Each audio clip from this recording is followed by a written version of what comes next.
அப்போஸ்தலருடைய நடபடிகள் அதிகாரம் 26. அகிரிப்பா பவுலை நோக்கி, நீ உனக்காக பேச உனக்கு உத்தரவாகிறது என்றான். அப்பொழுது பவுல் கையை நீட்டி தனக்காக உத்தரவு சொல்லத் தொடங்கினான். அகிரிப்பா, ராஜாவே, யூதர்கள் என்மேல் சாட்டுகிற சகல காரியங்களை குறித்தும் நான் இன்றைக்கு உமக்கு முன்பாக உத்தரவு சொல்லப் போகிறபடியினாலே என்னை பாக்கியவான் என்று எண்ணுகிறேன்.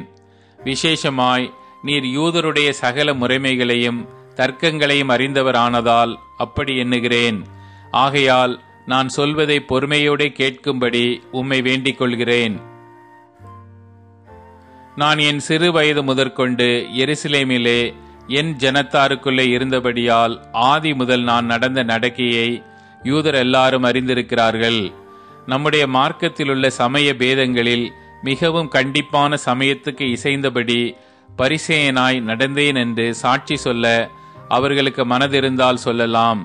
தேவன் நம்முடைய பிதாக்களுக்கு அருளிச் செய்த வாக்குத்தத்தம் நிறைவேறும் என்கிற நம்பிக்கைக்காகவே நான் இப்பொழுது நியாய தீர்ப்பு அடைகிறவனாய் நிற்கிறேன். இரவும் பகலும் இடைவிடாமல் ஆராதனை செய்து வருகிற நம்முடைய 12 கோத்திரத்தாரும் அந்த வாக்குத்தத்தம் நிறைவேறும் என்று நம்பியிருக்கிறார்கள். அகிரிப்பா, ராஜாவே, அந்த நம்பிக்கை நிமித்தமே யூதர்கள் என்மேல் குற்றம் சாட்டுகிறார்கள். தேவன் மரித்தோரை எழுப்புகிறது நம்பப்படாத காரியம் என்று நீங்கள் எண்ணுகிறதென்ன? முன்னே நானும் நசரேயனாகிய இயேசுவின் நாமத்திற்கு விரோதமாய் அநேக காரியங்களை நடப்பிக்க வேண்டும் என்று நினைத்திருந்தேன்.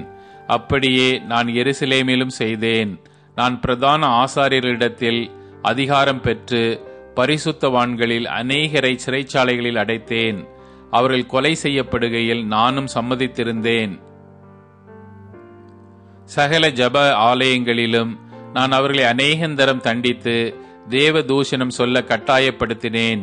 அவர்கள் பேரில் மூர்க்க வெறி கொண்டவனாய் அந்நிய பட்டணங்கள் வரைக்கும் அவர்களை துன்பப்படுத்தினேன். இப்படி செய்து வருகையில் நான் பிரதான ஆசாரியர்களிடத்தில் அதிகாரமும் உத்தரவும் பெற்று தமஸ்குவுக்கு போகும்போது மத்தியான வேளையில், ராஜாவே, என் வழியிலே சூரியனுடைய பிரகாசத்திலும் அதிகமான ஒளி வானத்திலிருந்து என்னையும் என்னுடனே கூட பிரயாணம் பண்ணினவர்களையும் சுற்றி பிரகாசிக்க கண்டேன். நாங்கள் எல்லாரும் தரையிலே விழுந்தபோது, சவுலே, சவுலே, நீ ஏன் என்னை துன்பப்படுத்துகிறாய்? முள்ளில் உதைக்கிறது உனக்கு கடினமா என்று எபிரேய பாஷையிலே என்னுடனே சொல்லுகிற ஒரு சத்தத்தை கேட்டேன். அப்பொழுது நான், ஆண்டவரே, நீர் யார் என்றேன். அதற்கு அவர், நீ துன்பப்படுத்துகிற இயேசு நானே. இப்பொழுது நீ எழுந்து காலூன்றி நில்.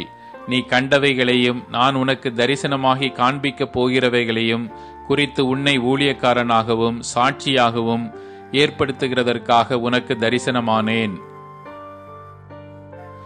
உன் சுய ஜனத்தாரிடத்தினின்றும் அந்நிய ஜனத்தாரிடத்தினின்றும் உன்னை விடுதலையாக்கி அவர்கள் என்னை பற்றும் விசுவாசத்தினாலே பாவ மன்னிப்பையும் பரிசுத்தமாக்கப்பட்டவர்களுக்குரிய சுதந்திரத்தையும் பெற்றுக் கொள்ளும்படியாக அவர்கள் இருளை விட்டு ஒளியினிடத்திற்கும் சாத்தானுடைய அதிகாரத்தை விட்டு தேவனிடத்திற்கும் திரும்பும்படிக்கு நீ அவர்களுடைய கண்களை திறக்கும் பொருட்டு இப்பொழுது உன்னை அவர்களிடத்திற்கு அனுப்புகிறேன் என்றார்.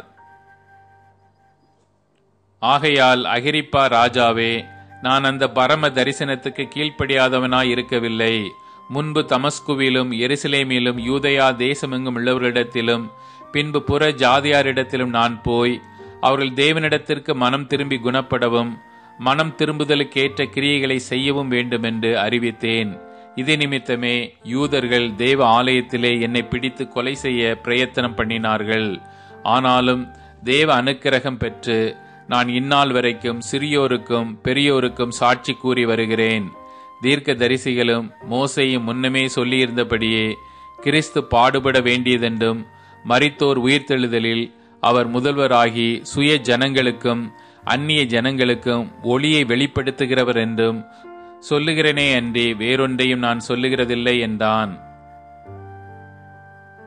இவ்விதமாய் அவன் தனக்காக உத்தரவு சொல்லுகையில் பெஸ்து உரத்த சத்தமாய், பவுலே, நீ பிதற்றுகிறாய்.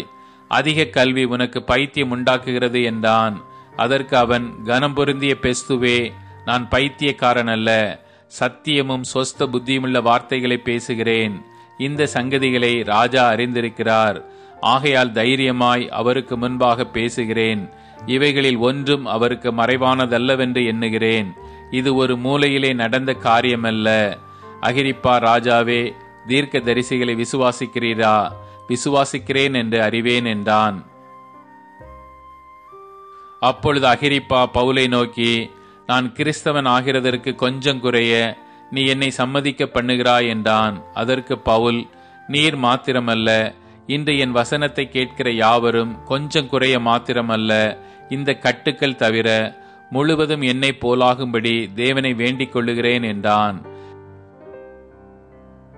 இவைகளை அவன் சொன்னபோது ராஜாவும் தேசாதிபதியும் பெர்னிக்கேயாலும் அவர்களுடனே கூட உட்கார்ந்திருந்தவர்களும் எழுந்து தனியே போய், இந்த மனுஷன் மரணத்துக்காவது கட்டுகளுக்காவது பாத்திரமானதொன்றையும் செய்யவில்லை என்று தங்களுக்குள்ளே பேசிக்கொண்டார்கள். அகிரிப்பா பெஸ்துவை நோக்கி, இந்த மனுஷன் ராயனுக்கு அபயமிடாதிருந்தானால் இவனை விடுதலை பண்ணலாகும் என்றான்.